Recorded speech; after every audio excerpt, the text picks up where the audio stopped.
Ok, entonces vamos a empezar hoy con amibas no patógenas. Ya vieron amibiasis porque la doctora Núñez ya les dio la clase. Esta clase iba un poco antes que esa, pero igual no importa. Lo importante es que, bueno, que igual vamos a ver qué significan las amibas no patógenas y qué importancia tienen. Entonces, em, son protozoarios que se transmiten por vía oral, igualito que entamoeba histolítica. Comparten la forma de transmisión de entamoeba histolítica, o sea, que es la amiba patógena, y de otros protozoarios como Giardia y los helmintos que vimos en la primera unidad. Se transmite por aguas contaminadas y alimentos contaminados con quistes y ellas colonizan el intestino grueso, que sería su hábitat, del humano, y se reproducen en su forma de trofozoitos dentro del intestino grueso, sin adherirse a la mucosa ni producir daño, y por eso se consideran no patógenas. ¿Ok? El ciclo biológico de todas las amibas va a ser la ingestión de quistes, y fíjense que ahí tienen todas las amibas que se conocen, incluyendo las patógenas, porque entamoeba histolítica también tendría el mismo ciclo biológico. ¿Ok? Entonces van a ver que se transmite a través de la ingestión de quistes maduros de estas amibas. Entran por vía oral, llegan al intestino delgado por el tubo digestivo, se van a desenquistar y los trofozoitos van a pasar a intestino grueso, y en intestino grueso es donde se multiplican. Cuando son excretados con las heces, se excretan en forma tanto de trofozoitos como de quistes, pero en el medio ambiente solo sobreviven los quistes, que van a ser las formas parasitarias infectantes posteriormente. ¿Ok? Y bueno, fíjense que tenemos tres géneros. Tenemos el género Entamoeba, el género Endolimax y el género Iodameba, que todos son amebas que, bueno, que hay que diferenciar en las heces y que se consiguen muy frecuentemente en las heces, algunas más que otras, pero son no patógenas. En las amebas van a tener entonces un ectoplasma, un endoplasma y bueno, todas las estructuras interiores como vacuolas, mitocondrias, etcétera. Lo que nos interesa realmente para diferenciarlas es el núcleo principalmente, y adicional al núcleo, pues la emisión de pseudópodos. Entonces, este núcleo, fíjese que va a tener una membrana nuclear aquí afuera, pero la cromatina tiende a agruparse en el nucleolo o cariosoma. Y pues una de las formas en las que vamos a tener para diferenciarlos es la forma como se distribuye la cromatina dentro de este núcleo. Como dijimos antes, es un protozoario y se divide por fisión binaria. La célula madre retrae los pseudópodos, que los pseudópodos son la característica primordial de las amebas. Esta emisión de pseudópodos que le permite movilizarse, estas estructuras que están viendo acá. Y bueno, pues al retraer los pseudópodos se divide por mitosis, separándose tanto el núcleo como el citoplasma, y genera dos células hijas, que son las que, pues bueno, es la manera en la que se va a reproducir el parásito. Como decíamos antes, la forma de diferenciarlas es reconociendo el núcleo, porque la distribución de la cromatina es lo que va a determinar si estamos en presencia de entamoeba histolítica, que es la patógena y la que más nos interesa, que es esta que ustedes ven acá, o si estamos en presencia de alguna otra entamoeba o, sí, o alguna otra amiba, porque podría ser también. Esto es Endolimax, esto es Entamoeba, esto sería Iodameba, el género Iodameba, esto es Entamoeba coli y esto es Entamoeba histolítica. ¿Ok? Y sabemos que Entamoeba dispar es exactamente igual a Entamoeba histolítica. Entonces, y la forma como lo reconocemos es por la cromatina periférica. Va a tener un cariosoma central. Fíjense que todas estas tres de aquí arriba, incluso estas dos de aquí abajo, tienen un cariosoma central, y la diferencia va a ser la presencia o ausencia de cromatina en la membrana nuclear, ¿ok? Es decir, en la membrana del núcleo, que divide el núcleo del citoplasma. En el caso de entamoeba histolítica, esta cromatina nuclear va a estar distribuida a lo largo, va a haber cromatina periférica, y está distribuida de forma fina y homogénea o regular a lo largo de toda esta membrana nuclear, con un nucleolo que normalmente es central. En el caso de Entamoeba coli, que es la más comúnmente observada como amiba no patógena, vamos a ver que la cromatina periférica está presente, pero se distribuye de forma irregular y en forma de grumos, ¿ok? Está como en forma de gruesa y distribuida de forma irregular. Tenemos otras como Entamoeba Armani, etcétera, son bastante menos común y se les reconoce también por la cromatina periférica porque no se distribuye de forma homogénea a lo largo de toda la membrana nuclear, ¿ok? Y tenemos otras especies en donde fíjense que simplemente no hay cromatina periférica y lo que se observa es como que si hubiera un espacio vacío entre el nucleolo y el citoplasma que está conformado por este espacio dentro del núcleo que no tiene cromatina y la membrana nuclear que no tiene cromatina, ¿ok? Y en el caso de Endolimax, porque pareciera que hubiera 4 núcleos por la distribución de la cromatina en 4 nucleolos. Entonces, aquí tenemos todas las amibas que existen y vamos a ver un poquito cómo se diferencian los quistes de unas de otras. Entonces, vamos a tener las amebas que tienen cromatina periférica, que vendrían a ser la principal que tenemos que recordar siempre es Entamoeba histolítica, que es la patógena, Entamoeba histolítica dispar, Entamoeba dispar, Entamoeba Moskowski, que son todas iguales, que son estas que estamos viendo acá, con nucleolo central y con cromatina periférica fina y regular. Y después tenemos estas otras que son las no patógenas, en donde tenemos las dividimos en Entamoeba Armani, si tienen menos de 10 micras. De 10 a 15 micras tenemos la que ya dijimos, Entamoeba histolítica y dispar, Entamoeba polecki, y que mide entre 15 y 30 micras, Entamoeba coli. Después tenemos las que no tienen cromatina periférica, que vamos a tener Iodamoeba buchli, que tiene el nucleolo prominente y central ubicado en el medio del núcleo, sin cromatina periférica.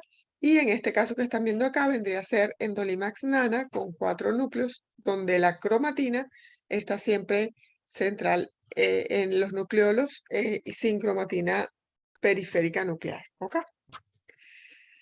Esos mismos parásitos que acabamos de ver tienen trofozoitos, dijimos que sus únicas dos formas evolutivas eran trofozoitos y quistes, y los trofozoitos igualitos se distinguen perdón, aquí faltó algo por decir. Los quistes también se distinguen por el número de núcleos, ¿ok? Entonces voy a tener, en el caso de Entamoeba histolítica y de las no patógenas que son iguales a Entamoeba histolítica, que serían Entamoeba dispar y Entamoeba Moskowski, que tienen su forma madura, tiene 4 núcleos, ¿ok? Entonces su tamaño dijimos que era más o menos entre 10 y 20 micras y en su interior hay 4 núcleos cuando ya está maduro. A diferencia de Entamoeba Armani, que normalmente puede tener 1, 2 a 4, incluso cuando ya está maduro puede tener solo 2 núcleos.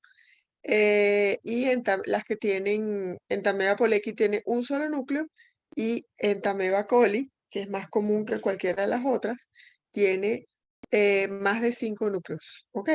Y la forma como lo diferenciamos es porque es más grande, 10 a 35 micras, y si movemos el micrométrico vamos a ver que tiene más de 5 núcleos que se observan porque cuando movemos el micrométrico podemos ver todos los núcleos distribuidos a lo largo de todo el quiste, ¿ok? Iodamoeba buchli va a tener un solo núcleo y Endolimax nana va a tener 4 núcleos, pero son sin cromatina periférica y por eso la distinguimos. En el caso de los trofozoitos, vamos a tener los trofozoitos que tienen núcleo con cromatina periférica y los trofozoitos que tienen núcleo sin cromatina periférica, ¿ok? Entonces, vamos a tener Entamoeba histolítica, que ya dijimos que tenía su núcleo o su nucleolo central con cromatina periférica distribuida de forma fina e irregular, perdón, forma fina y regular, y Entamoeba coli, que va a tener el nucleolo periférico o excéntrico con una cromatina grumosa, es decir, gruesa, y distribuido de forma irregular. Un poquito más difícil distinguir estas a través de los trofozoitos, estos tres que están acá. Normalmente no se los preguntamos. Y tienen después Iodamewa y Endolimax que no tienen cromatina periférica nuclear y lo que se ve es un nucleolo central prominente cuando se consiguen en las heces. ¿Ok? Entamoeba gingivalis solamente está en la boca y no tiene quiste. Entamoeba harmani sí se ve en las heces y Polecki, pero muy raramente. Aquí vemos las muestras como se verían al microscopio con hematoxilina férrica y vemos entonces que en este caso tenemos entamoeba histolítica con una cromatina distribuida de forma fina y de forma regular a lo largo de toda la pared del núcleo, con un núcleo central. Aquí también un núcleo central con la cromatina distribuida fina y regular a lo largo de todo el, la membrana periférica nuclear y vemos en el interior que tiene normalmente glóbulos rojos que indica que es un parásito patógeno. ¿Ok? El quiste, ven que tiene 4 núcleos, que son estos 4 que ven acá, y el resto son estos cuerpos cromatoides que están en el interior. Entamoeba histolítica es la única que si la teñimos con hematoxilina férrica, vamos a ver, o con algunos otros tricrómicos, vamos a ver que en su interior tiene glóbulos rojos porque es la única que es patógeno. E identificar los glóbulos rojos en el interior es lo que nos permite hacer diagnóstico definitivo de que lo que estamos viendo es un trofozoito de entamoeba histolítica. O que se hiciera detección de antígenos o algún otro método como PCR para distinguirla. En Entamoeba coli, esto lo van a ver es en práctica. Fíjense entonces que la cromatina aquí, el nucleolo primero es excéntrico y en la membrana nuclear vemos cromatina periférica, pero que está distribuida por secciones, ¿ok? En forma de grumos o de forma irregular y no está distribuida a lo largo de todo, homogéneamente a lo largo de toda la membrana. Aquí lo ven también el núcleo aquí excéntrico y los grumos de cromatina en la membrana periférica. Cuando vemos los quistes y movemos el micrométrico, nos damos cuenta que aquí hay 5 núcleos, o sea que ya automáticamente no puede ser sino Entamoeba coli. Y si movemos el micrométrico, pues vamos a conseguir más núcleos y eso es lo que permite la diferenciación. Esta es Entamoeba harmani, tiene el núcleo relativamente central, pero aunque la cromatina es fina, no está distribuida homogéneamente a lo largo de toda la membrana nuclear. Y bueno, aquí tenemos el quiste con sus que podría tener 2 a 4 núcleos y un trofozoito. Aquí vemos Entamoeba polecki, un quiste y un trofozoito, igual ese sí no se los vamos a preguntar. Entamoeba gingivalis, que la vamos a ver solamente en la boca. Aquí está un quiste de Entamoeba harmani, un quiste de Entamoeba polecki, pero no lo vamos a ver, no se los vamos a preguntar. Endolimax nana sí, y lo que vemos normalmente son los quistes con 4 núcleos que tienen un núcleo central prominente. ¿Ok? Fíjense que tienes el núcleo central redondo y grande y alrededor de ellos un halo blanco que es como el resto del núcleo y la membrana nuclear externa que lo separa del citoplasma y eso hace el halo blanco que permite hacer diagnóstico. Teñido con Lugol se vería de esta manera. Esto es un tricrómico, esto es Lugol. Entonces esto sería un quiste de Endolimax nana, perdón, y de este lado tienen trofozoitos de Iodamewa. Bueno, en este caso serían trofozoitos de Endolimax nana, que no los podemos diferenciar de los trofozoitos de Iodamewa. Fíjense entonces el núcleo central prominente, un halo transparente y la membrana nuclear sin cromatina periférica. Y el resto del citoplasma. Aquí vemos un género Entamoeba, probablemente histolítica, con un Endolimax nana. Iodamewa buchli se parece mucho el trofozoito al de Endolimax nana. Se diferencian por el tamaño. Iodamewa es más grande que Endolimax. Y vemos entonces que tiene un núcleo prominente con el halo transparente y la membrana nuclear que lo separa del citoplasma. Aquí ven también otro trofozoito. El quiste sí es muy diferenciable porque con Lugol, si lo teñimos con Lugol, vamos a ver que es ovalado, el núcleo no se ve, pero se ve la vacuola de glucógeno que tiene que se tiñe con el yodo. Y aquí tenemos un quiste también con la vacuola prominente y el núcleo que tiene, esto es un tricrómico con el núcleo prominente, el halo transparente y la membrana nuclear que lo sembrana del citoplasma. Se diagnostican con examen directo con Lugol, que permite ver los quistes y trofosoditos. Acuérdense siempre que el Lugol es para ver quistes y trofosoditos y la solución salina para ver huevos de helmintos del examen directo. Y si utilizamos algún método de concentración, pues lo podemos ver con un formol tritón éter o formol acetato de etilo, que es un método de centrifugación para concentrar los parásitos. También podría ser por sedimentación espontánea, donde se deja sedimentar las heces, se les pone preservativo y se dejan sedimentar para observar el sedimento, la parte más inferior. La importancia de las amigas de vía libre simplemente es que de la misma manera en que nos contaminamos por vía oral, por aguas contaminadas o alimentos contaminados con quistes de amibas no patógenas, nos podemos infectar de la misma manera con quistes de entamoeba histolítica o de Giardia, al mismo tiempo que puede ser también por huevos de helmintos, como Ascaris. Entonces, cualquier persona con protozoarios no patógenos en heces, particularmente cuando son sintomáticos, uno debe sospechar que debe tener un protozoario o un helminto, de acuerdo a la clínica, patógeno si tiene clínica, ¿ok? Porque si lo único que aparece es un parásito no patógeno, significa que la clínica no la produce ese parásito, pero con seguridad debe tener algún otro parásito que le está produciendo la enfermedad, la clínica. Y pues bueno, por supuesto significa que que la fuente de infección es el agua, tanto para, en este caso, esto es una Giardia, esto es Cryptosporidium y Ciclospora, que ya lo vieron, y Zoospora también, se contaminan por agua contaminada, por tomar agua de chorro. Esto es Endolimax nana, esto es Iodomeba buchli, esto es Entamoeba histolítica y esto es Entamoeba coli, que tiene más de 5 núcleos. Ascaris también es por contaminación de agua, Trichuris es por contaminación de agua.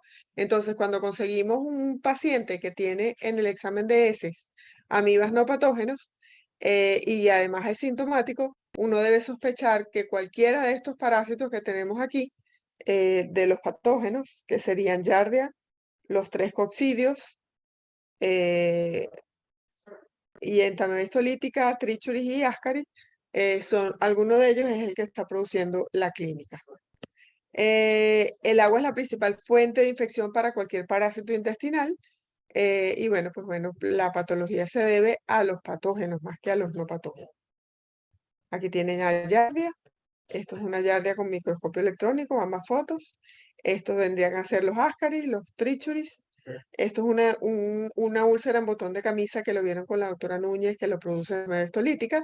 Y esto es un Cryptosporidium porque vemos los parásitos que son extracitoplasmáticos y se ven así si hacemos una microscopía electrónica de intestino delgado.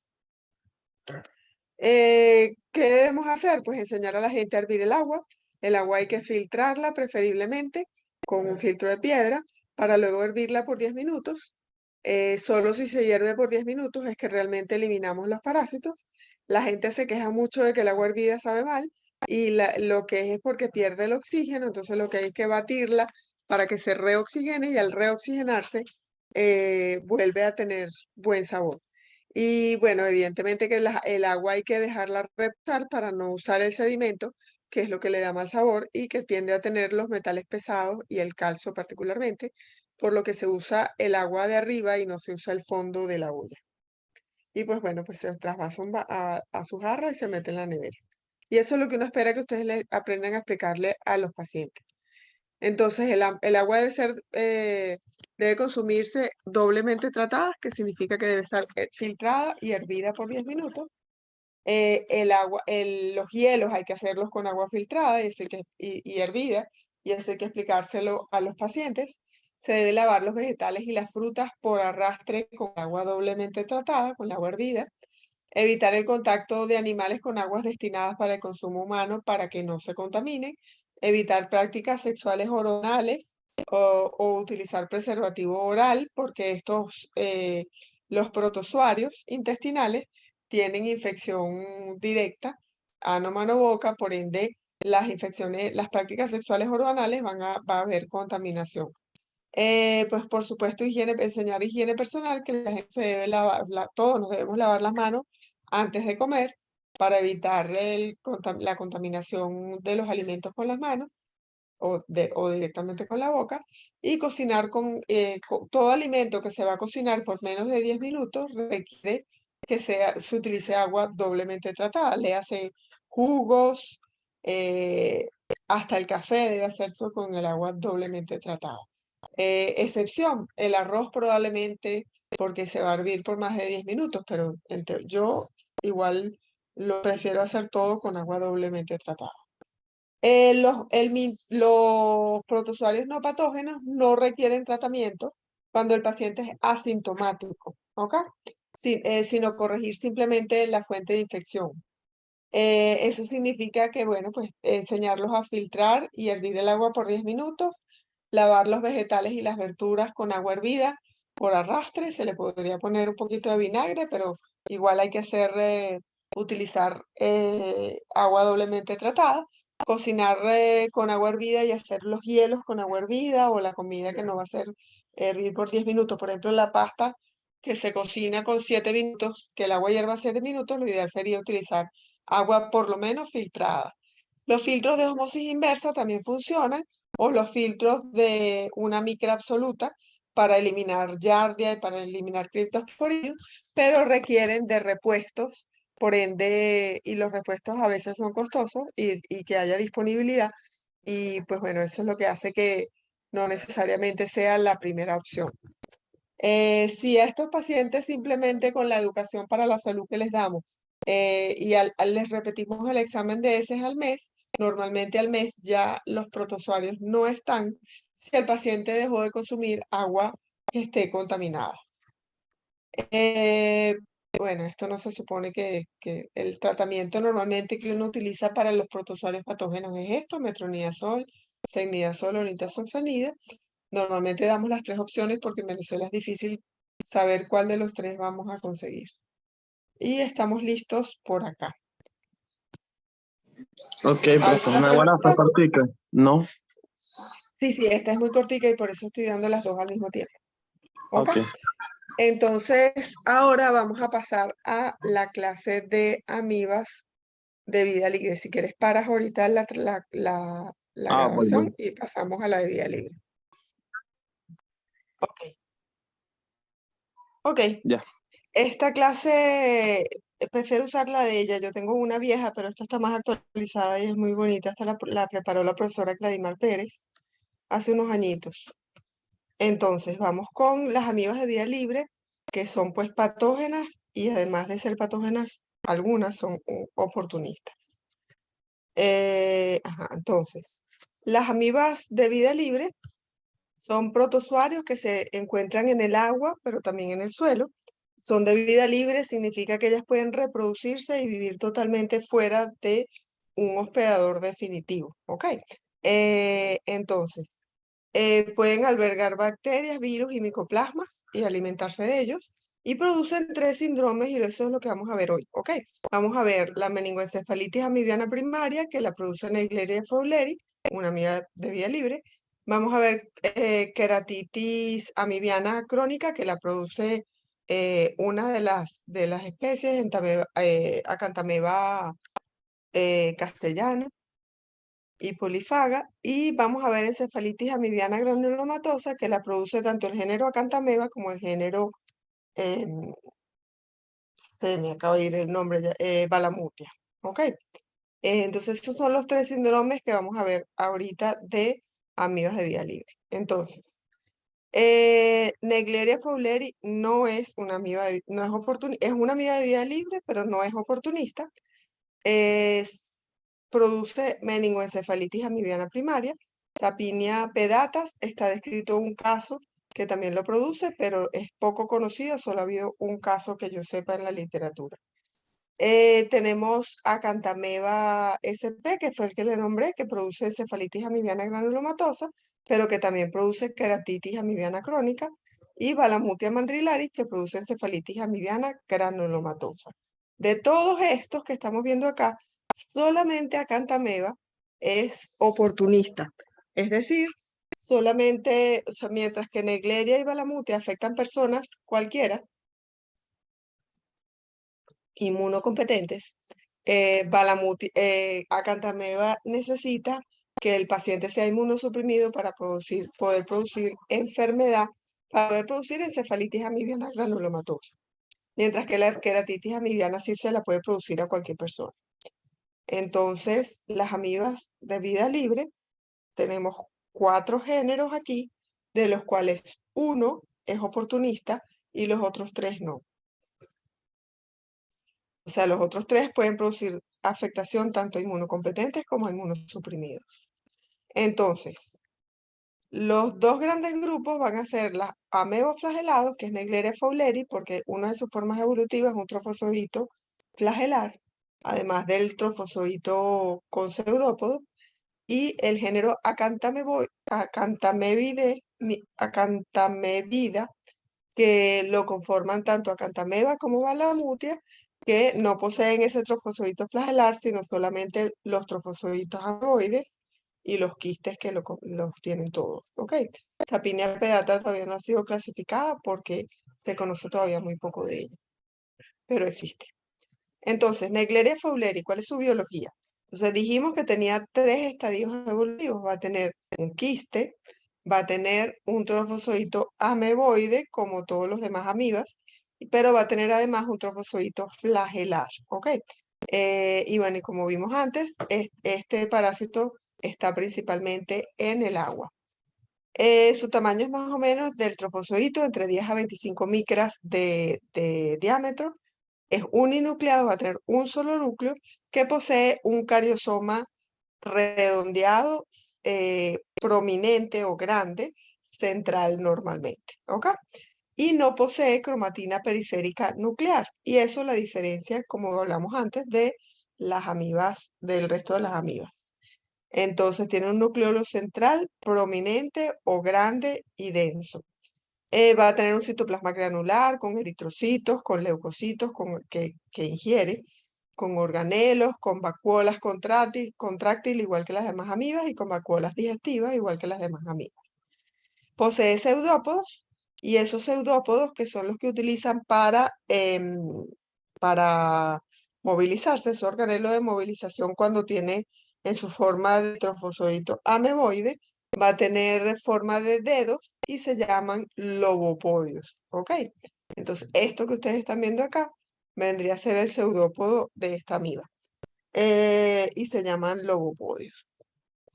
Y se alimenta de bacterias y en general todas las amibas, cuando ellas son termófilas y el agua, o sea, ellas viven principalmente en agua, y cuando están en el agua, esa agua en particular es un agua que tiende a no a ser fría, sino más bien de altas temperaturas, ¿ok?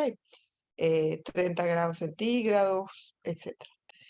Entonces, van a tener trofozoitos que se van a dividir en ameboides, que es lo que les acabo de describir, y trofozoitos flagelados, que van a tener un doble flagelo que le permite una movilidad rápida.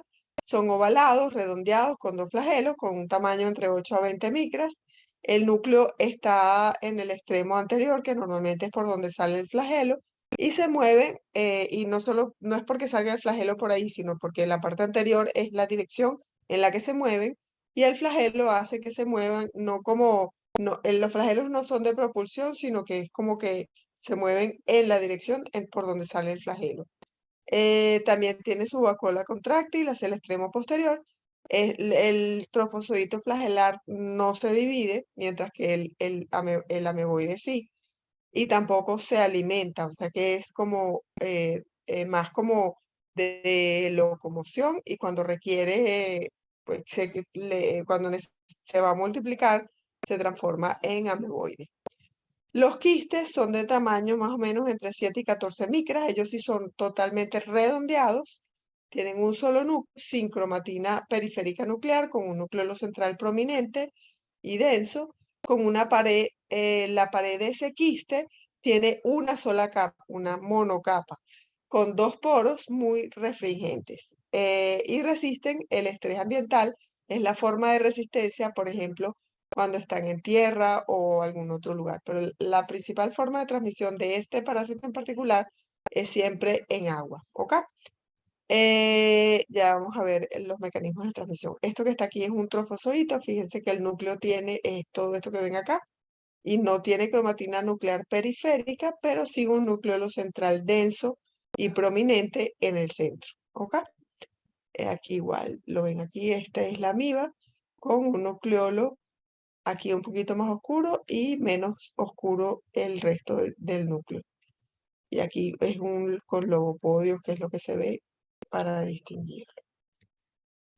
Forma de transmisión, ¿cómo es la contaminación con Naegleria, cómo nos infectamos con Naegleria fowleri? Naegleria es un parásito que se asocia a deportes acuáticos, ¿ok? Su hábitat es principalmente aguas templadas, temperadas, naturales o hechas por el hombre. Puede ser una piscina mal clorada o puede ser una laguna natural que no sea demasiado fría. Ellas, particularmente aguas templadas, aguas termales, son un lugar perfecto para ellas. La forma de transmisión entonces va a ser por entrada de esa agua contaminada por las fosas nasales, ¿ok? Por eso se asocia a cualquier deporte acuático en donde en el impacto al entrar en el agua choque penetre la nariz y choque contra la lámina cribosa. El trofozoito ameboide sería la forma parasitaria infectante, o el trofozoito también puede ser el flagelado, va a unirse a receptores de el nervio olfatorio a nivel de la lámina cribosa del etmoides y va a adherirse a esos filamentos para penetrar por el nervio olfatorio, ¿ok? Del nervio olfatorio va a pasar, bueno, de esa es la manera como va a infectar, pero acuérdense que el ciclo biológico como tal del parásito ocurre completamente en el agua, ¿ok? Entonces, dentro del agua, si la temperatura no es la adecuada, se va a transformar en quiste. Cuando la temperatura es adecuada y el agua es propicia para el desarrollo, se va a desenquistar y formar los trofozoitos ameboides, que a su vez pueden transformarse en trofozoitos flagelados y posteriormente en trofozoitos ameboides y estar así en el agua, ¿ok? Entonces, en lo que dijimos que eran tanto fuentes como piscinas mal cloradas o lagunas naturales o artificiales. Ok, entonces, la patogenia de la enfermedad va a ser, o el mecanismo para que llegue al lugar donde se va a desarrollar en el humano, va entonces, como dijimos, a penetrar por la nariz, va a adherirse al bulbo olfatorio. En el bulbo, este parásito, ya lo vamos a ver, pero posteriormente de aquí es que va a llegar al sistema nervioso central, que dijimos que producía, que Naegleria fowleri produce meningoencefalitis amibiana primaria. Entonces, existen miles de millones de personas expuestas porque el agua está ahí, pero no todo el mundo se infecta. En Estados Unidos, entre el 62 y 2013, habían habido 132 casos descritos en la literatura, más o menos entre 0 y 8 casos anuales, con una edad promedio de 11.5, que es más o menos la edad en que los seres humanos, pues digamos que los niños es más común que jueguen en agua y que se lancen y salten y que de esa manera penetre el agua por la nariz, que para el adulto suele afectar mayormente a los niños que a los adultos. Y fíjense que de esos 132 casos, solamente 3 pacientes sobrevivieron. En Venezuela, los expertos en amibas pato de vida libre es el laboratorio de amibas de vida libre de amibiasis, el laboratorio de amibiasis que estudia tanto entablada histolítica y otros protozoarios intestinales como amibas de vida libre en la Escuela de Bioanálisis de la UCB. Ellos han evaluado 530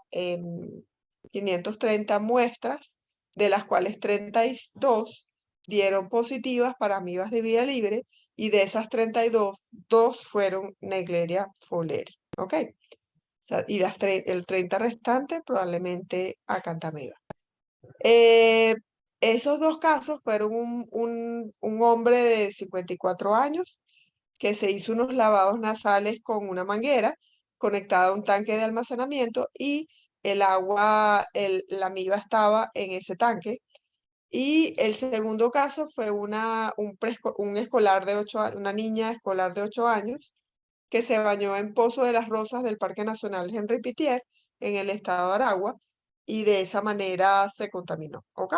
Entonces, este, ¿qué es lo que ocurre con este parásito? Dijimos que era por traumatismo, o sea, que entraba por un ingreso violento del agua contaminada contra las fosas nasales, para que haya penetración hasta de esta agua contaminada, y que lleguen los trofozoitos hasta la lámina cribosa de las fosas nasales, y se va a adherir entonces al bulbo olfatorio, y este parásito él come tejido, ¿ok? Y esa ingestión de tejido se llama trogocitosis. Entonces va a ingerir el citoplasma neuronal de las neuronas del bulbo olfatorio, e ingiriendo ese citoplasma se va a ir moviendo por lisis, por contacto directo, alterando la permeabilidad de la célula blanco, que vendría a ser la célula neuronal, hasta llegar por el nervio olfatorio hasta el puente, a nivel del sistema nervioso central, ¿ok? Entonces, lo primero que va a afectar va a ser el nervio olfatorio de todo su trayecto, posteriormente las meninges, y por último el encéfalo, pero particularmente a nivel del bulbo olfatorio, y de ahí va a ir afectando todo el sistema nervioso central por contigüidad, ¿ok? Entonces produce muerte neuronal por pérdida iónica y de macromoléculas, además de por ingestión del tejido. Después hay una acción indirecta sobre el sistema inmune por producción de proteínquinasas en el hospedero, que inhiben la lisis mediada por el complemento, y por ende el parásito no lo elimina el complemento. Y también ingiere polimorfonucleares, los trofozoitos además ingieren polimorfonucleares y otras células que se supone que son de defensa. Ingiere además glóbulos rojos también, ¿ok? Y ese proceso se llama trogocitosis. Entonces, en su mayoría produce afectación de la sustancia gris. De esa manera llega al sistema nervioso central y produce encefalitis, ¿ok? Meningoencefalitis. Afecta principalmente la sustancia gris cortical, produce edema cerebral por el gran daño que produce una gran respuesta inflamatoria, produciendo edema cerebral. Afecta primero bulbo olfatorio y posteriormente se disemina hacia la corteza frontal, y produce tanto hemorragias como necrosis en el sistema nervioso central. Produce congestión aranoidea con exudado purulento, y los trofozoitos de Naegleria se observan a nivel de la adventicia, en los espacios perivasculares, perdón, de las arterias y arteriolas de mediano calibre, y en algunos casos se ha observado que también puede tener como complicación que produzca miocarditis, aunque no se ven las células a nivel de miocardio. No es lo más común, pero podría ser que pasase. El principal problema de esto es el daño que produce a nivel del sistema nervioso central, particularmente porque la invasión del sistema nervioso central es muy rápida. En 7 días, el antecedente de esta persona con lesiones a nivel del sistema nervioso central es baños en aguas contaminadas o contacto con el agua, porque fíjense que uno de los pacientes era por manguera. Recientemente hubo un caso, no me acuerdo exactamente el año, pero probablemente alrededor de 2000, probablemente 2015, 2017, hubo un caso de una niña, una bebé que se infectó por bañarla con agua de botellón, y el botellón estaba contaminado, y a la bebé le entró agua por la nariz y le dio esta amiba también. Ok, entonces el periodo de incubación, 2 a 15 días, promedio 7 días, afecta a pacientes inmunocompetentes o inmunosuprimidos, pero lo que quiere decir es que no necesariamente hay que ser inmunosuprimido para que nos dé. Inicia con una cefalea de inicio súbito, con febrícula, odinofagia y rinitis, que se acompaña normalmente de cacosmia, que significa que es que al morir el nervio olfatorio, al penetrar por el bulbo olfatorio, daña las neuronas del nervio, sí, los filamentos, y al dañarlos va a producir, ese paciente pierde la capacidad de oler y todo le huele a heces, ¿ok? Por eso se dice cacosmia.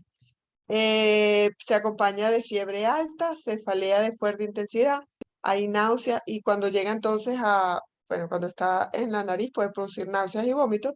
Cuando llega a meninge, va a producir vómitos asociados con meningitis, con rigidez de nuca, que son unos vómitos, normalmente los vómitos a nivel del sistema nervioso central son en proyectil, particularmente porque están acompañados de encefalitis también y de edema cerebral y se producen signos de hipertensión endocraniana por la meningitis y la encefalitis, el gran edema cerebral que se está produciendo, y el paciente tiene alteraciones de la conciencia que van aumentando con los días, produciendo letargia y que puede llegar hasta un coma profundo, y el paciente se muere normalmente en muy poco tiempo. ¿Ok? Entonces, en 7 días el paciente podría morirse. ¿Cómo hacemos diagnóstico? Normalmente se supone que hay que hacer una punción lumbar a ese paciente y a través de la punción lumbar o una biopsia a nivel de bulbo olfatorio que nos va a permitir realizar la detección de los trofozoitos. Se pueden usar métodos parasitológicos directos para estudio directo del líquido cefalorraquídeo para observar los trofozoitos o cultivarlos para observar igual los trofozoitos o los quistes. Se puede usar inmunofluorescencia indirecta para detectar anticuerpos, se puede usar PCR, biología molecular y detectar la especie, y se puede hacer histopatología post-mortem, evidentemente, donde se identifica también el trofozoito en el lugar de la lesión. Pero lo ideal es diagnosticarlo antes para tratar de hacer todo lo posible porque el paciente sobreviva. Estos pacientes hay más de un 95% de probabilidades de que se mueran, particularmente si no se hace un diagnóstico temprano. Entonces, con respecto al diagnóstico parasitológico, hacemos un estudio citoquímico del líquido cefalorraquídeo. En ese líquido cefalorraquídeo vamos a observar pleocitosis, que sería un aumento de la celularidad del líquido cefalorraquídeo con predominio de polimorfonucleares. Va a haber glucorraquia, que puede estar normal o aumentada, perdón, o disminuida porque el parásito utiliza la glucosa. Puede haber hiperproteinorraquia, que tiene que ver con aumento de proteínas a nivel del líquido cefalorraquídeo. Ese líquido es estéril, que significa que no vamos a ver bacterias, que cuando se tiñe con Gram, que es lo común que se hace con el líquido cefalorraquídeo, porque si estamos ante un paciente con meningitis, normalmente el agente causal es una bacteria, este líquido va a ser estéril. Si se observa en directo, vamos a ver trofozoitos que se mueven muy rápidamente porque vamos a ver los trofozoitos ameboides en el interior, y se puede observar, se pueden hacer tinciones especiales con GIMSA o con tricrómico que nos permiten ver lo que vimos antes, el trofozoito, y que se observe el núcleo con un núcleo prominente sin cromatina nuclear periférica, y de esa manera hacemos diagnóstico de que es una amiba de vida libre. Después tenemos que hacer más métodos para distinguirlos de acantamebas. Si se cultiva, pues se puede ver los trofozoitos tanto ameboides como los flagelares y los quistes. Pues evidentemente que también podemos hacer otros métodos que son hoy en día más específicos, como hacer PCR, y de una vez sabemos que la especie es Naegleria fowleri, o detección de antígenos por inmunofluorescencia indirecta, que la detección de antígenos también es específica y muy más específica que si lo que detectamos es anticuerpos. Se hacen tanto de líquido cefalorraquídeo como de tejidos tomados por biopsia, que vendrían a ser del nervio olfatorio o a nivel de la nariz, o directamente por una biopsia estereostática de la lesión cerebral. El siguiente parásito que vamos a ver, que entonces ya cambiamos de síndrome, hasta aquí venía siendo una meningoencefalitis amibiana, que significa que el paciente va a hacer síntomas de meningitis y síntomas de encefalitis, o sea que también puede tener, no solamente va a tener rigidez de nuca, sino también va a tener convulsiones. Aquí pasamos a un siguiente síndrome, que es el que dijimos antes, que van a ser la queratitis amibiana crónica, que la vamos a hablar de ella, y de la encefalitis granulomatosa amibiana. ¿Ok? Entonces, la acantameba tiene múltiples especies, por eso colocamos acantameba SPP. Ya debe salir ahorita las especies para que las conozcan. Entonces, solo va a tener dos estadios evolutivos, que va a ser el trofozoito ameboide y los quistes, ¿ok? El trofozoito ameboide mide entre 15 y 40 micras, su citoplasma igual tiene vacuolas tanto digestivas como contráctil en el polo posterior, va a tener un núcleo, que en su interior va a haber un nucleolo igual que antes, redondeado y prominente o grande, con un halo claro alrededor, que es parte del núcleo, y la membrana periférica que no posee cromatina, es decir, sin cromatina nuclear periférica, va a emitir pseudópodos anteriores que son anchos y hialinos, que se llaman acantopodios, y se alimentan de bacterias y de restos ambientales, ¿ok? Acuérdense que dijimos que eran amibas de vida libre, ellos se desarrollan completamente en el medio ambiente, en todas sus fases evolutivas, tanto de quiste como de trofozoito, y ambos sobreviven dentro de su hábitat, que puede ser agua, pero también puede ser tierra, aire acondicionado, botellones de agua, máquinas de diálisis. Aquí vamos a ver, espero que se los nombren después otra vez. Entonces, los quistes miden entre 13 y 30 micras, tienen una doble capa, y pueden tener varias formas. Van a tener una capa interna que se denomina endoquiste, que es poliédrica o estrellada con puntas, y una parte externa o exoquiste o ectoquiste, yo le digo más exoquiste, que puede ser arrugado o rugoso o plegado dependiendo de la especie. Y va a tener esto que llamamos ostioles, que es como la comunicación entre ese endoquiste y exoquiste para que pueda haber comunicación entre el interior del parásito y el exterior. Igual tiene un solo núcleo, sin cromatina periférica nuclear, con un núcleo prominente, y el citoplasma igual es granular hasta la periferia, y se encuentra tanto en los tejidos, que es la diferencia con el anterior, con el parásito anterior. En este caso, esta amiba de vida libre, cuando está dentro de los tejidos, podemos observar tanto quistes como trofozoitos, igual que en el medio ambiente. ¿Ok? En el caso de Naegleria, solo podemos ver trofozoitos ameboides en el interior en los tejidos. En el caso de acantameba, cuando tomamos las muestras, se pueden ver directamente tanto quistes como trofozoitos. Entonces, fíjense aquí, esto es el quiste, que tiene formas poliédricas, que significa que tiene múltiples formas. En este caso es como si fuera una estrella del exoquiste, y pentagonal el endoquiste, y en el interior tenemos el núcleo con el núcleo prominente. Aquí no sé si esto lo ven porque está como muy chiquitico, pero también tienen distintas formas que van a depender de la especie. Esto es el trofozoito, el más característico es esto que ustedes ven acá, que tiene como eh, em, esta emisión de pseudópodos, que estos son los pseudópodos que se denominan acantopodios, ¿ok? Y los ven en este dibujo. Las especies que espero que miren que hay todas estas especies, son muchísimas, hay múltiples. Se van a aprender una de estas dos, que son iguales como agentes causales tanto de queratitis amibiana como de encefalitis amibiana granulomatosa. ¿Ok? Entonces, Acanthamoeba castellani o Acanthamoeba polyphaga se han descrito como agentes causales de queratitis amibiana crónica, y los mismos Acanthamoeba castellani y Acanthamoeba polyphaga se han conseguido también como agentes causales de encefalitis amibiana granulomatosa. ¿Ok? Diferencias. En este caso, la queratitis amibiana crónica le da a cualquier ser humano que utilice lentes de contacto principalmente, o cualquier ser humano que tenga microabrasiones en la córnea que permitan la entrada de estos parásitos y que se infecte la córnea. ¿Ok? En el caso de la encefalitis amibiana granulomatosa, para que pueda haber infección, el paciente tiene que ser inmunosuprimido. ¿Ok?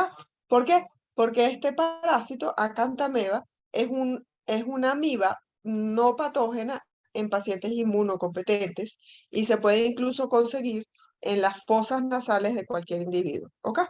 Y el paciente tiene que inmunosuprimirse para que se convierta en patógeno y pueda producir encefalitis amibiana granulomatosa.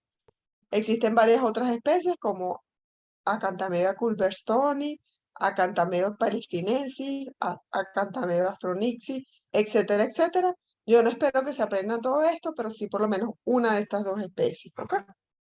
O se aprenden Acanthamoeba castellani o se aprenden Acanthamoeba polyphaga. O los dos, si quieren. Ok, el ciclo biológico del parásito es muy parecido al de Acanthamoeba, perdón, al de Negleria. La diferencia, porque en ambos casos, vamos a tener que en el medio ambiente se pueden desarrollar tanto el quiste como el trofozoito, y el trofozoito es el que tiene la capacidad para reproducirse. El quiste normalmente son estructuras de resistencia que se mantienen en el medio ambiente cuando las condiciones no son óptimas, pero que si las condiciones cambian, es decir, por ejemplo, si hiciese mucho frío, se pueden enquistar, y cuando baja la temperatura tanto del agua como de la tierra, se pueden desenquistar y que el parásito viva en el ambiente y se pueda reproducir. ¿Ok? Entonces, la forma parasitaria infectante y la forma parasitaria diagnóstica son tanto los quistes como los trofozoitos. El hábitat es gran variedad de nichos acuáticos y ambientales, normalmente son aguas temperadas, pero puede estar también como comensal en el tracto respiratorio superior de personas inmunocompetentes. Después tenemos lagunas naturales o artificiales de agua dulce, pueden ser fuentes o, como decíamos antes, tanques de agua de las casas, botellones de agua potable, sistema de aires acondicionados, máquinas de diálisis, tracto respiratorio de personas sanas como comensales, o inclusive estar en el polvo, en el aire, y está descrito de esa manera. Acanthamoeba polyphaga y Acanthamoeba castellani producen lo que se llama queratitis amibiana crónica, que es lo que tiene esta paciente que está acá. Usualmente se asocia a usuarios de lentes de contacto, porque los lentes de contacto producen microabrasiones, ¿ok? Y en la córnea. Y esas microabrasiones son la puerta de entrada para que entre la amiba. Normalmente en pacientes que laven estos lentes con agua de chorro, en vez de utilizar los productos químicos de los lentes de contacto que tienen un componente que se llama benzalconio. Ese benzalconio elimina las amibas de vía libre, pero si las personas no lo usan para mantener limpios los lentes de contacto, podrían contaminarse con amibas de vía libre, estas amibas de vía libre. Es una enfermedad poco frecuente, el 85% de los casos se asocia a lentes de contacto, pero acuérdense que cualquier persona que tenga cualquier lesión en los ojos, que se bañe en un agua que esté contaminada con esta amiba, también podría, si abre los ojos en el agua, también podría darle, pero es menos común.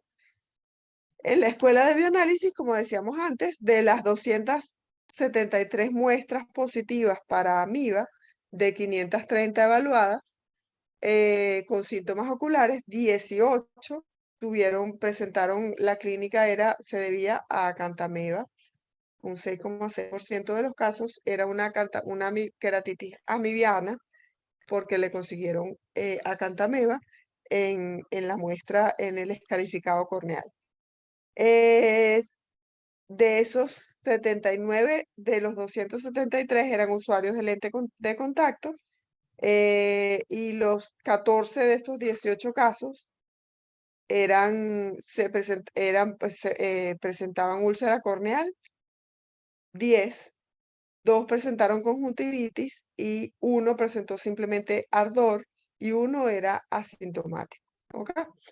Entonces, la queratitis amibiana se asocia al uso de lentes de contacto por almacenamiento, manipulación y desinfección incorrecta, es decir, que cuando utilizamos agua directo del lavamano para hacer la higiene de los lentes, favorecemos que esa agua tenga el parásito y que entonces se produzca la infección. Si se utilizan los productos adecuados, que serían los productos con benzalconio, comerciales con benzalconio, se evita la infección. El otro antecedente importante podría ser natación o bañeras de hidromasaje o duchas con lentes de contacto, porque permite la penetración del parásito en pacientes que tengan lesiones a nivel de la córnea, al entrar en contacto con agua contaminada o algún antecedente de trauma en la córnea y baño que se asocia además a baño, alguna de estas cosas, natación, bañeras de hidromasaje, etcétera, en sitios donde esté el parásito.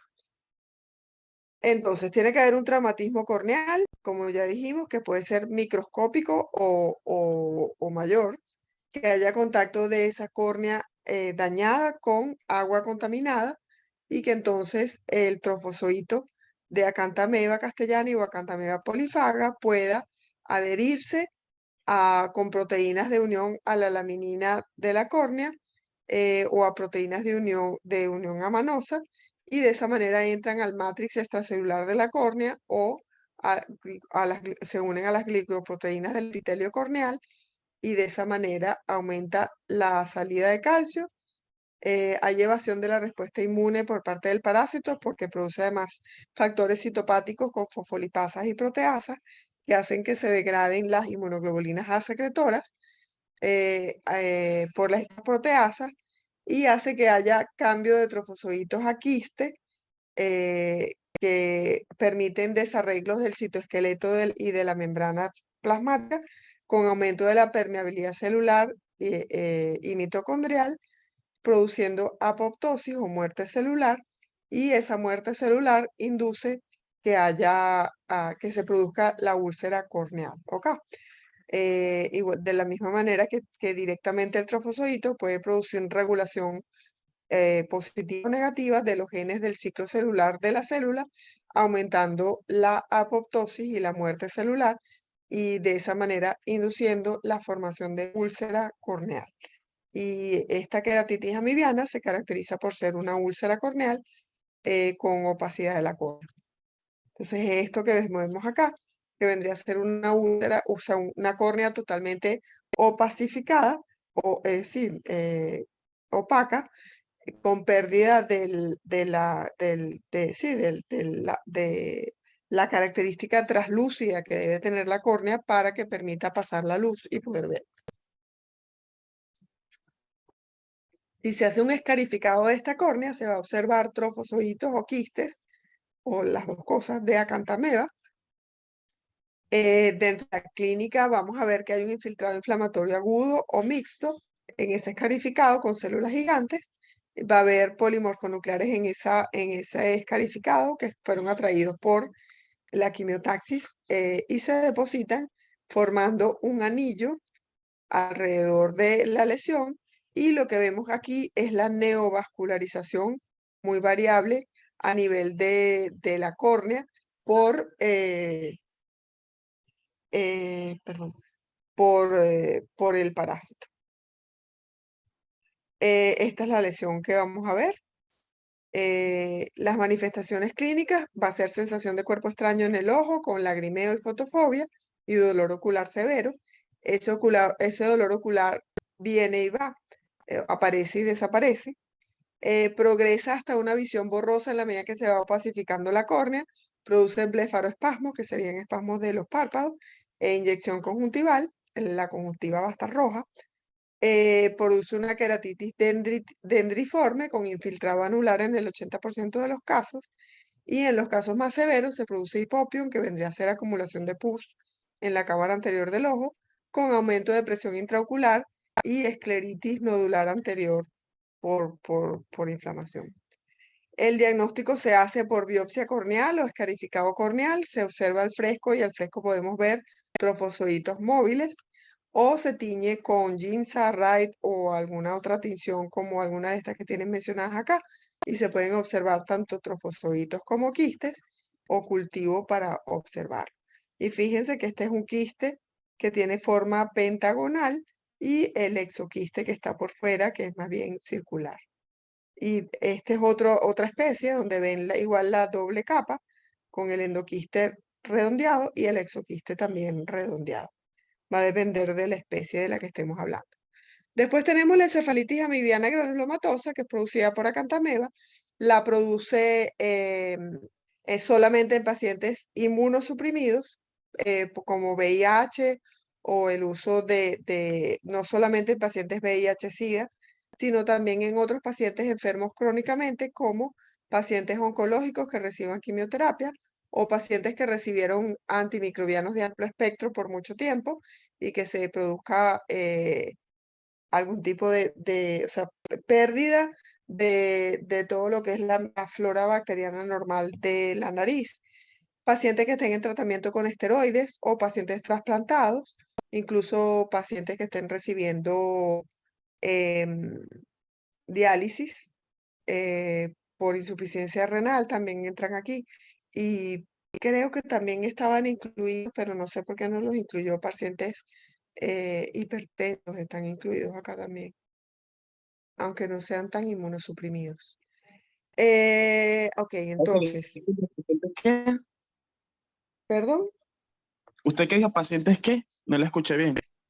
vamos a quedarnos con los que ella nombró acá, pero en la lista que yo Ok. tenía originalmente también hay otras infecciones crónicas de pacientes con trastornos cardíacos que estaban incluidos aquí. Pero Ah, con ok, esto está cardíaco. bien. Pacientes Chévere, trasplantados, profe. pacientes con esteroides, pacientes con oncológicos y pacientes con SIDA. La patogenia es la misma, trombocitosis con ingestión de citoplasma a través de una cosa que se llama feeding caps, que vendría a ser pues un tipo de fagocitosis. Hay lisis de los componentes celulares mediada por enzimas. Va a haber diseminación. En este caso, a diferencia de lo que vimos antes, va a haber primero una infección primaria que ocurre en la piel, ¿ok? O mucosas del sistema respiratorio. Esa primera infección dura meses hasta que finalmente se disemina el parásito por vía hematógena de la piel a sistema nervioso central, ¿ok? Y de esa manera, cuando llega a nivel de sistema nervioso central, va a formar múltiples focos de infección con edema cerebral, encefalomalacia, con múltiples áreas de hemorragia. Va a haber mucha necrosis con granulomas parenquimatosos multifocales con o sin células gigantes multinucleares.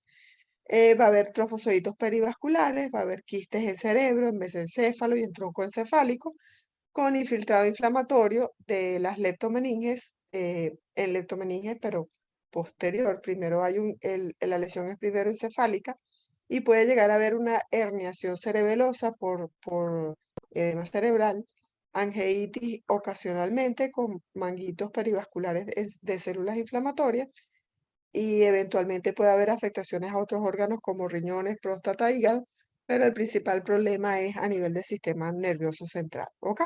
Entonces, esta patología que estamos describiendo acá se asocia entonces es a lo que vamos a observar en cerebro, que significa que el paciente tiene hemorragias y necrosis, focos de hemorragias y necrosis con un gran infiltrado inflamatorio que produce edema cerebral. Entonces, clínicamente lo que vamos a ver es un inicio insidioso. Dijimos que había un foco primario cutáneo que puede durar hasta 7 a 120 días desde que inicia la enfermedad hasta la muerte. O sea que el paciente puede tener 1 a 3 meses con un foco primario cutáneo o sino pulmonar, que posteriormente por vía hematógena se va a diseminar al sistema nervioso central. Entonces, en piel lo que vamos a ver son úlceras, nódulos y abscesos subcutáneos con granulomas amibianos, meses antes de la afectación del sistema nervioso central, que posteriormente cuando se disemina lo que va a producir es una encefalopatía focal o difusa de acuerdo al número de metástasis que ocurran a nivel del sistema nervioso central, con irritación meningia.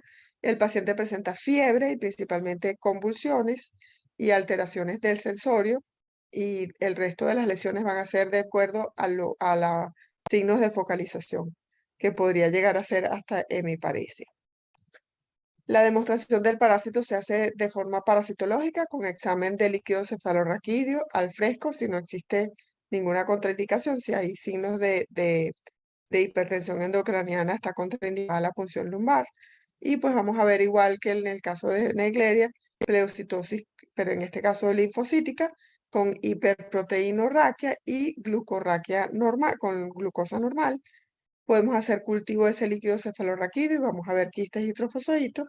Podemos hacer también biopsia de la lesión de piel y que veamos igual de la misma manera trofosoditos o quistes en la lesión o cultivar ese tejido. Podemos hacer PCR del líquido cefalorraquídeo o de la lesión de piel para buscar el parásito, ADN del parásito. Podemos hacer histopatología haciendo biopsias estereostáticas cerebral o posteriores demostración de cuál fue la causa de muerte en una autopsia. Igualito que en el caso de Naegleria, la sobrevida de estos pacientes no es mayor, es menor del 95% lamentablemente, y dependen 100% de que el médico lo sospeche para poder hacer un tratamiento muy agresivo para tratar de salvar al paciente. Balamutia mandrilaris tiene igual trofosoditos y quistes, igual que el anterior. La diferencia va a ser que los quistes tienen triple pared, suelo esféricos con triple pared, mide más o menos 12 a 30 micras. Se conoce bastante menos de Balamutia que de lo que se conocen de las otras dos especies, por eso lo vamos a ver más rápido. Y los trofosoditos miden 12 a 60 micras de diámetro, tienen forma irregular, tienen núcleos con 2 o 3 nucleolos prominentes en su interior. ¿Ok? Estos son trofosoditos de Balamutia. Igual emiten pseudópodos, pero esos pseudópodos no tienen nombre todavía. La diferencia van a producir el mismo cuadro clínico que produce acantameba, que va a ser una encefalitis granulomatosa amibiana, porque tienen igual una entrada por piel o por región sinopulmonar para posteriormente producir metástasis a nivel del sistema nervioso central por vía hematógena. La diferencia va a ser que afecta a pacientes inmunocompetentes, ¿ok? La forma parasitaria infectante de igual manera es tanto los quistes como los trofosoditos, y la forma infectante, la forma parasitaria diagnóstica también, porque podemos encontrar quistes y trofosoditos en los tejidos que se toman para biopsia, para muestrear. Su hábitat es igual de variable que el de acantameba, tanto nichos acuáticos como tierra, ¿ok? Y múltiples otros lugares. Y de resto, la clínica va a ser igual a la de acantameba, pero recuerden siempre que Balamutia afecta tanto inmunocompetentes como inmunosuprimidos, mientras que acantameba solamente inmunosuprimidos. ¿Ok? Listo, entonces terminamos la clase. Terminamos, amigos de Día Libre. Si tienen algo que no haya quedado claro. No, profe, todo bien. Ok, gracias, José, por tu paciencia. Profe, Dígame. porque, mire, tengo una consulta. Bueno, primero Ok. disculpe porque yo le dije que el jueves que le iba a pasar un cronograma de cómo íbamos a quedar, y de verdad se me Ujú. complicó mucho hacerlo para hacerlo llegar, pero tenía pediatría hoy. No te preocupes porque todavía La estamos profe a Francis me tiempo. dijo, bueno, bueno, ok. Sí, sí, sí, yo lo voy a hacer, se lo intento hacer hoy y se lo envío. La profe Francis Dime. hoy empezó el seminario de toxoplasmosis. Ajá. Entonces, Hoy no no sé si usted tenían, va a y darle, no, esta semana no tenían práctica de protozoario. no, eso es que no entendí porque la profe empezó con seminario de toxoplasmosis y dije, bueno, ok, pero no sabía que, o sea, de verdad, este fin Pero de eso semana fui significa, un desastre. Entonces, no no, supe. lo que Ajá. debe pasar es que él sí no debe estar en Caracas y por eso Ah, bueno, adelantaron el yo voy a seminario. hablar ahorita y voy a preguntarle a ver cómo hacemos con la parte práctica. Sí, Ajá, de todas eso quería maneras, hacer, eso quería significaría comentarles, como que adelantar el seminario. sí, pero ya hoy es martes y si ya no dieron práctica, no dieron práctica. Obligatoriamente la práctica queda para la semana que viene. Y lo que hacemos entonces es que el jueves damos seminario de Sí, toxoplasmosis, ¿ok? ok, eso Sí, eso quería comentarle. Que bueno, que la ok. profe Franci va a ser hoy y el martes, el jueves, no sé si la profe Andrea llegó, voy a escribirle también a ver si ya llegó. Y bueno, no sé si usted va a estar en ese seminario de toxoplasmosis o vamos a hacer todo el mismo grupo con la profe Andrea. Yo creo que ella no ha llegado. Entonces habla con la No ha profesora llegado, Franci. creo que llegaba el día. Ella llegaba, bueno, hay que preguntarle, a ver, comunícate con ella para averiguar. Ok, Si listo, ella no me está, comunico con ella. entran todos conmigo. Y si ella está, entra el grupo de ella con ella y el grupo mío conmigo. ¿Ok? Ay, se me fue el internet. Aló, profe, Que si disculpe, se me ella, fue el ¿me internet, oyes? ¿me escucha? Sí, que si ella está, ven seminario con ella. Y si ella no está, lo ven conmigo. Porque el problema debe ser, si ya no vieron práctica hoy, significa que él sí no podía dar práctica hoy. Ajá. ¿Ok? Ok. Y como Entonces, lo que como no tiene evaluación todavía, no es tan grave que lo vean antes de la ajá, práctica. ok. ¿Ok? Entonces, era para Chévere. comentarle eso. Entonces, el jueves usted daría el seminario de exoplasmosis. Sí. Ok, ¿a qué hora usted puede, profe? O lo recuerdo mañana. Nos ponemos de acuerdo mañana. De todas maneras, en teoría, no, nos ponemos de acuerdo mañana porque todavía no sé mucho qué horario estoy disponible. Puede Sí. ser tarde, puede ser, puede ser pero no muy tarde porque ustedes después se ponen muy fastidiosos porque se fastidian muy rápido. Y me hacen la vida imposible porque les da por no hablar. Sí, claro, claro. Entonces, sí, podría ser a las 4. A las 4, igual que hoy. Estoy pendiente para las 4. Sí, yo creo. Igual Sí, escribo temprano el jueves sí. Y si por o el casualidad yo no miércoles. puedo temprano, les aviso. ¿Ok? Listo, pues, profe, nada, era eso. Bueno, Chévere. gracias, profe. Bueno, de Un nada. abrazo y que Chao. descanse. Feliz Igual. noche.